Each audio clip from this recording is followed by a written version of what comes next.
Hi, and welcome to another episode of Gull-Mouth Action podcast, where we'll look at all the latest goings on at Brighton, Hove Albion and Crawley Town. I'm Derren Howard, and this week I'm joined by Crawley Town expert Mark Dunford and Sam Morton, who covers both the Seagulls and the Reds. Brighton got back to winning ways with a 1-0 win over Aston Villa and are preparing for a trip to Newcastle United. We'll look at those games, and there's more excellent news from Crawley Town as well. You can read all the stories we're talking about with videos and pictures online at sussexworld.co.uk/sport, and you can check out other great videos on shotstv.com and Freeview channel 276. You may also be watching on Latest TV, so thank you for tuning in. But as last week, we'll start with Crawley Town, and what a night it was at the Broadfield Stadium on Tuesday, Mark. Talk us through what happened there at the game. Yeah, well, it was amazing, really. It was obviously the first leg of the League Two semi-final against MK Dons, and Crawley were absolutely magnificent. They absolutely battered MK Dons 3-0. They were, and MK Dons just weren't at the races.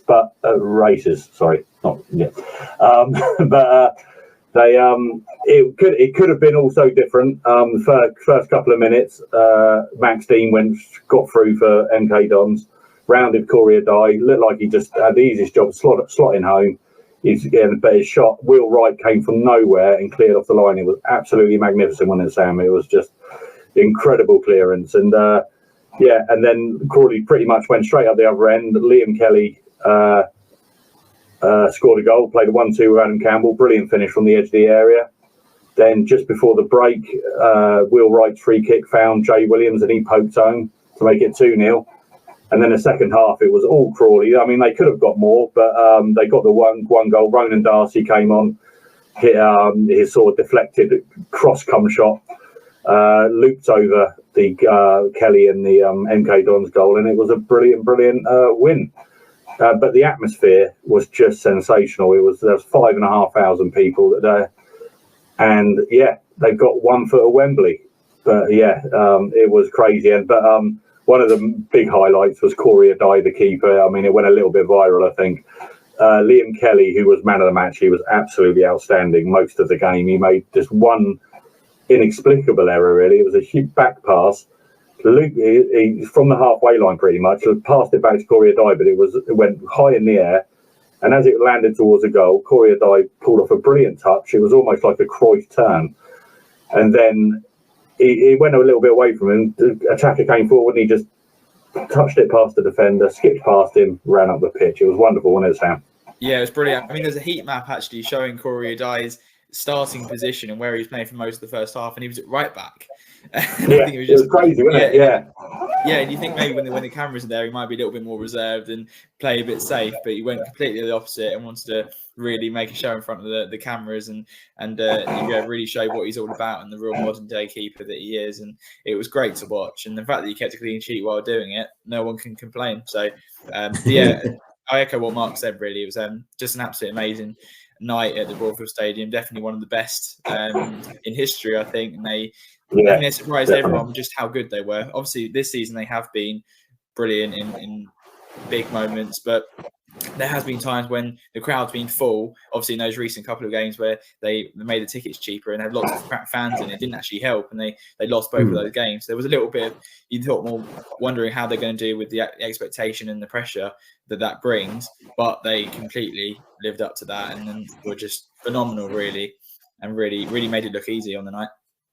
Yeah, just highlights what a great job Scott Lindsay's done, really, doesn't it? But why was it on a Tuesday? Wasn't the first leg supposed to be on the Monday? So it was, yes. So it was all set to be played on the bank holiday Monday. All the fans were excited, obviously, for that, and to obviously go through a sellout crowd, and obviously there was a huge demand for tickets and everything. So it's all set to be on the Monday afternoon, but we had an incredible amount of rain in Crawley and West Sussex on Monday, and it was inevitable that it would be called off. And there was no, I think what the fans were a little bit frustrated at was there was no kind of updates on pitch inspections and everything. It was just pre-out the game was postponed, and there was a lot of unwarranted criticism given to the club, and and to the people involved, even though they had absolutely no control over the situation, and it was an unprecedented amount of rain really on the day, and no surprise at all that the game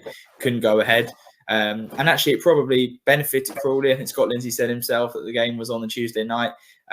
Gave a little bit more time to prepare. Another extra day rest for the second leg, which is on Saturday, and it really didn't help MK Dons, who had to obviously travel back to Crawley. All the fans, I think, were impacted by a train strike on Monday as well. So Tuesday, sorry. So it really wasn't ideal at all for MK Dons. But probably worked out better for Crawley in a roundabout way. But yeah, obviously it was not ideal at the time, but obviously Crawley win 3-0. I don't think they're going to be complaining in hindsight. No, and a second leg on Saturday, did you say? Second leg on Saturday, yeah. So an extra day's rest, because it was initially going to be on the Thursday night. Tonight, obviously going to MK. So yeah, a couple of extra days to wait for that one. So yeah, we'll see how that one pans out. But yeah, obviously a big uphill task now for MK Dons to turn it around. Big task, yeah. And you were saying, Mark, do you think the rearrangement has worked in Crawley's favour? And have they done enough to get to Wembley? And what was the mood in the camp like after Tuesday?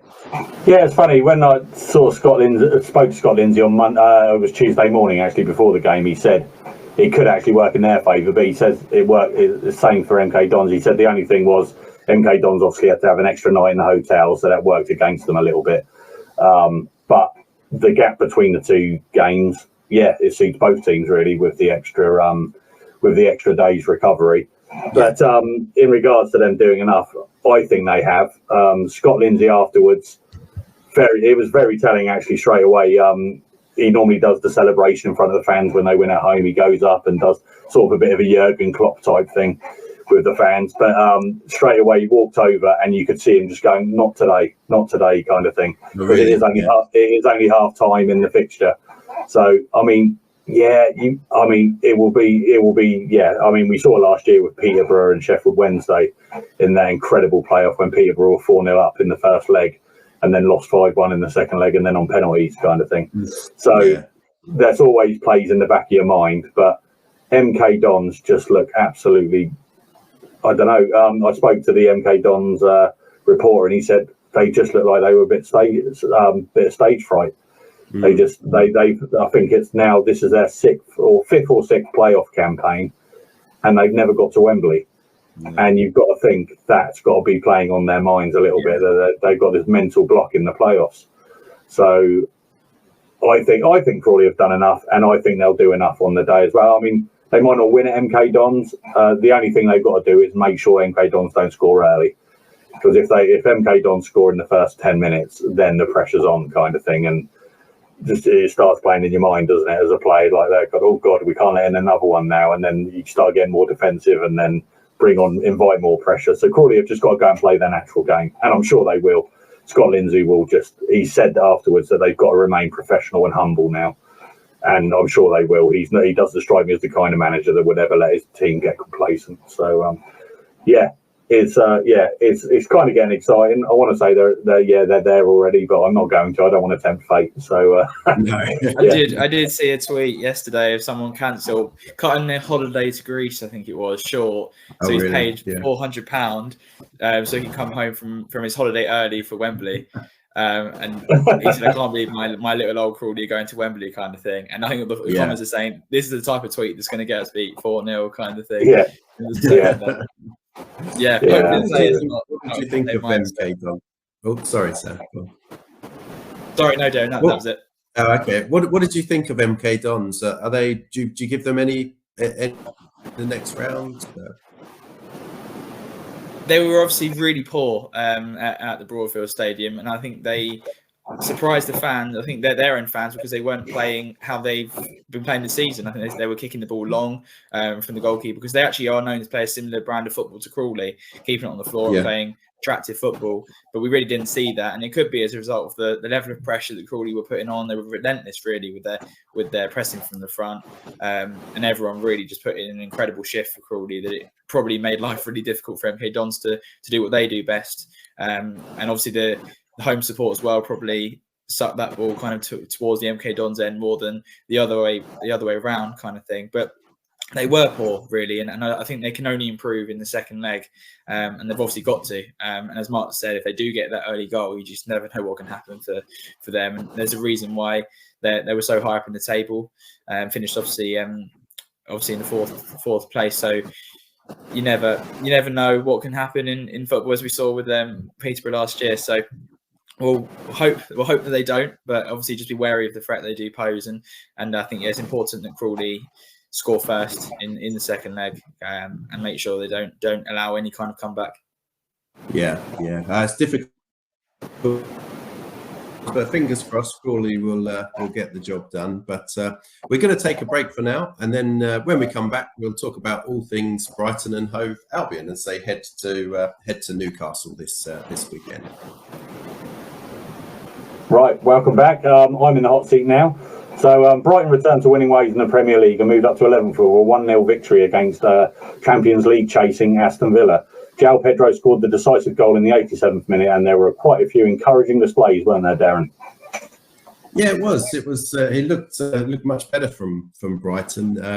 It followed on from quite off the pace, and they needed a positive reaction. They needed to show that they're going to finish the season hopefully on a positive note, and that was a big step towards that Aston Villa.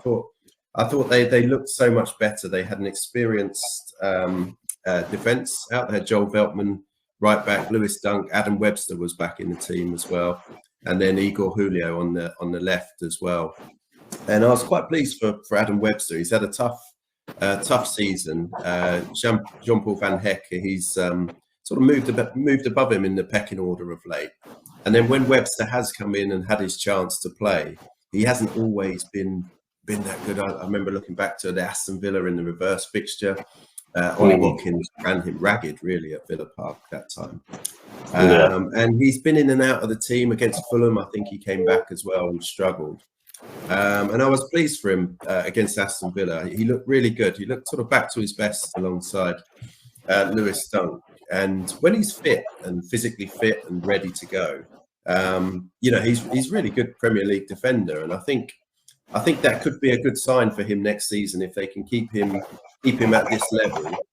Then that gives Brighton another option as well at the back there. So good for Adam Webster. I thought Billy Gilmore as well. He was excellent back in alongside Pascal Gross. Remember, he's been out with a knee injury for a while. Yeah. Back in that midfield, added a lot more control, and he looked very good as well. And obviously Simon Adingra, he was probably just about man of the match. He was a real threat down the left-hand side, and it was his sort of trickery at the end that won the penalty from when he was brought down by Ezri Konsa, who he gave really torrid time to throughout, really. So yeah, lots of positives for Brighton. I was sort of show that they're back to a level where they can compete, against the better teams. Yeah, they needed to get there, didn't they? They were struggling. But it's just 3 matches remain this season now, starting with Newcastle this Saturday. What are your thoughts ahead of this trip to St James Park, Sam? Yeah, tough game for Brighton, this one. Obviously, Newcastle is still in with a chance of getting into the Europa League. They're just 4 points below Spurs, actually, at the moment, with 3 games remaining, so they could even get into 5th position. So yeah, again, the Newcastle will be really wanting to win, really, and I think they've had a decent record against Brighton at home. They've won the last 2 games at St James's Park against Brighton, and they're obviously coming into the game on the back of a 4-1 win away at Burnley. And before that, they won 5-1 against Sheffield United. And obviously, 2 teams that are likely to be going down to the Championship. So, but I think it can just show us Newcastle can score goals, and Brighton really need to put in a good performance to prevent a defeat, really. Because obviously, as we know, the atmosphere, it can be quite intimidating as James's Park, and good crowd support there. So, yeah, just fingers crossed Brighton can pick up where they left off against Aston Villa, because it was a surprise result, really. I think everyone was expecting Aston Villa to win that one, being obviously 4th in the league and trying to solidify their place in the Champions League. But they really did look off it on the day, and Brighton took advantage and definitely deserved that late goal. So hopefully that's got the confidence back, because there's been a real lack of confidence in Brighton's team for quite a few weeks now. So hopefully there's a bit of an injection of energy back, and they can continue that and get a really positive result and end the season strongly. Yeah, definitely. Off the pitch, the German midfielder Pascal Gross was named both Men's Players Player of the Year and Player of the Year. He's made 46 appearances so far and contributed 4 goals and 10 assists in the Premier League. Well deserved, isn't it, Derren? Yeah, you couldn't argue with that. There are a few good candidates for the Player of the Year, but I think Pascal Gross would have got my vote. I just think he's been excellent all season, and you sort of wonder where Brighton would be in the table, where he would be in the table without him. Really, he's just been such a consistent player for all season, and as you say, with the goals and assists that he pops up with as well, he's just a real class act. And what's pleased me the most this season as well is that he's also had been recognised by Germany at last. I think definitely. How he's the last couple of seasons, you think he should have been in and around the team, especially with Germany. They weren't doing so well, and not to even sort of select him for a squad and have a look. So hopefully he'll be at the Euros this summer as well with Germany. But yeah, I think for Brighton, I just hope that he stays for another season as well, because there has been talk that he may go back to the Bundesliga next season. He'll have 1 year left on his contract this summer. Right. So it'll be interesting to see. He's sort of said he likes the Bundesliga, and for family reasons he may look to go back. He said that earlier in the season, but I'm sure De Zerbi will be pestering him from now until the end of the season to try and keep him there, because I think he's such a vital player for them, especially as Caicedo and McAllister, they left last season and there was a big hole in that midfield. And I think his performances and how he controls his game, he's always available to receive the ball as well.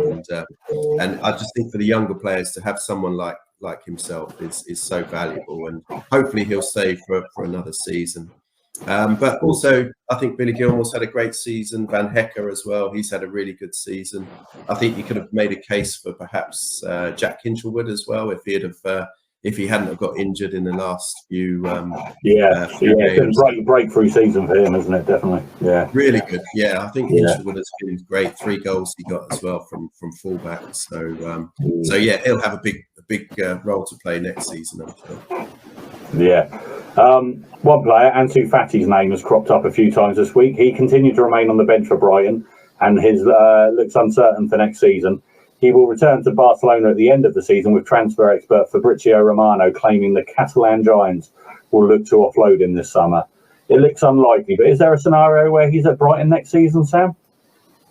I think it's very unlikely. I think the question has been asked of De Zerbi a few times, and he's said that discussions will be had with the owners to see whether that's something which they would like to do.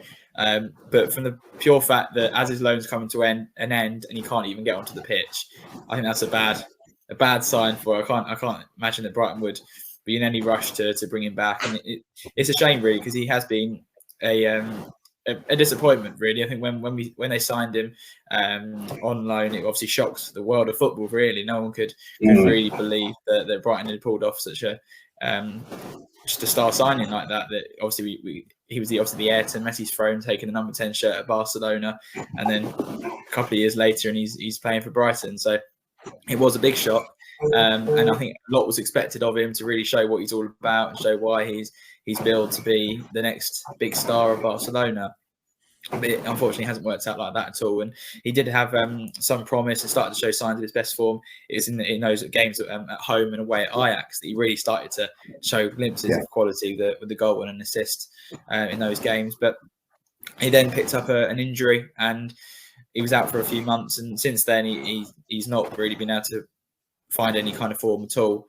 And he's had quite a lot of stick from the fans. And it's a shame. It's a shame that he's not been able to rediscover that form and to really show what he's all about. And it doesn't look like he's going to get that opportunity before he departs. And there has been talk from Fabrizio Romano who say that Barcelona are likely to sell him. So time will tell where he ends up. But I definitely can't see it being Brighton. Yeah, it's such a shame, isn't it? Because I think I've said it before. You were so excited when he arrived, Sam, weren't you? Yeah, I remember being just couldn't believe it. I remember, just being at home and seeing it pop up on Twitter that it had gone through, and you saw how on earth that happened, kind of thing, and just really looking forward to watching him play and seeing how he gets on. Yeah, so it is a shame that it hasn't really worked out for him, and I'm sure the fans are disappointed as well. Yeah. Before we get on to score predictions, we give a quick congratulations to Horsham. They won the Sussex Senior Cup last night at the Amex. They beat Hastings United 3-0 and completely dominant performance. There's lots of video reaction, stories, picture specials, etc. on sussexworld.co.uk. So, score predictions. We'll start off with Crawley. They're away at MK Don Saturday night, 7:45 kickoff. I'm going for a 1-1 draw. I think Crawley will do the job, and they'll go through, and we'll have a day out of Wembley. Sam? I was going to say the exact same thing, Mark. I was going to say 1-1. I think Crawley will take the lead, and then MK Dons will equalise. But it just won't be enough for them on the day. So 1-1. Yeah, Derren. I'm going to go for a 2-1 to Crawley. I think MK Dons will, push. I think they'll take the lead, but then I think Crawley will come back and then finish the job strongly and go to Wembley. Will it be their first time at Wembley? First time ever. They were one of, I think it's just them and Accrington Stanley who've never played at Wembley, old or new. So they will be, it will be their first ever time. So incredible achievement. I mean, it's an incredible achievement what they've done so far, but to get to Wembley, it will be amazing. Yeah, absolutely. Yeah. No, I think 2-1. I think they'll get the job done. Yeah. Well, I'm sure Scott Lindsay appreciates your prediction more than ours. So, and just we'll go to Newcastle versus Brighton. That's 3:00 Saturday, I believe. Sam, what's your prediction there? I'm going to go for a draw for this one. I think obviously the reverse fixture was a win for Brighton when they were on great form and a good start to the season. But it's obviously a bit of a different story now. I think it'd be a 2-2 draw. Both teams have been in and out of form, so I think I'll go for a draw. Derren? Yeah, it's a tricky one. I remember in the reverse fixture, it was Evan Ferguson, wasn't it? Got the hat trick against Newcastle, and but I can't see Brighton. I think 2-0 Newcastle. I think Newcastle just hitting a good run of form at the moment, and Isak and Anthony Gordon, they look really good up front. So I'm going to go for a 2-0 Newcastle, unfortunately. Yeah, I'm going to go for the same difference, but I'm going to go 3-1. I think Brighton will score, but like you say, Newcastle just looking very good. But I predicted, I think, Villa to win 3-1 on Sunday. So what do I know? You never know. Right, cheers, guys. And you can catch up with all the latest sports news covering everything we have talked about today at sussexworld.co.uk, and you can watch more excellent videos at shotstv.com on Freeview channel 276. Thanks, guys. Have a safe trip to Newcastle, Sam, and watch all the coverage there.